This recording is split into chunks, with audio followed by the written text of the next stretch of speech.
Ako nga po pala si Panot, isang OFW dito sa Saudi Arabia.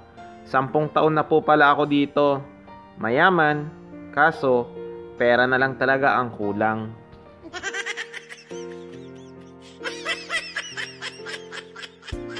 Winter na nga po pala dito sa Saudi Arabia ngayon, kaya nga bumili ako ng chai halip.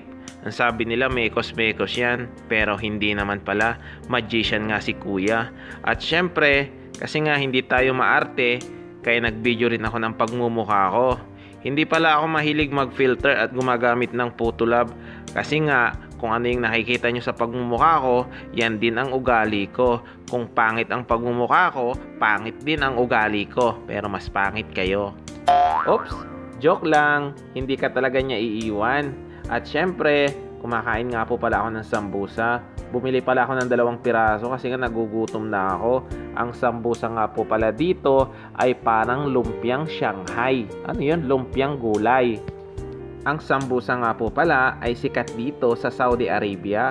Lalong-lalo na kung Ramadan. Kawawang-kawawa ang mga kadama.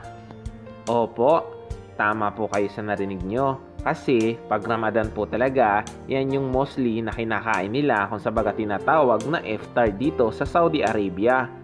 Ang isang piraso nga po pala dito ay 1 rial, equivalent to 13.89 sa piso. O diba, na-compute ko agad kung magkano ang palitan.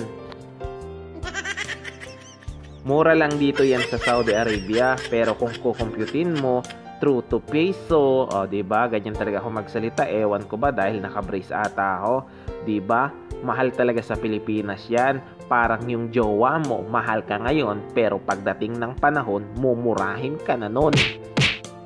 Sa lagay nga po niyan, hindi po talaga ako gutom.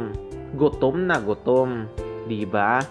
Kasi nga, ganito yung buhay ko as a OFW. Simpleng lang natin yung pagbablog natin. Huwag nating haluan ng kadramahan o kaitsyusan. Simple lang ako mag-vlog. Ganyan lang. Kinikwento ko lang kung ano yung ginagawa ko. Hindi maarte, walang ka-filter-filter yung mukha kahit yung voice ko. Ganyan lang ako mag-vlog at ganyan rin lang yung pamumuhay ko. Simpleng tao, may pangarap, pero hindi mayaman. Ito yung time po pala na kumain ako at naisubo ko yung mainit na sambusa. Akala ko talaga anak ako ni Francis Magalona kasi yung bunganga ko talaga parang nagrarap siya sa sobrang init kaya ako'y napapanganga. At syempre, dahil nanood ka sa aking video, nasayang na naman ang iyong 3 minuto. Kaya pa-share naman at pa-like at pa-comment na rin para sa nonsense video. Bye-bye!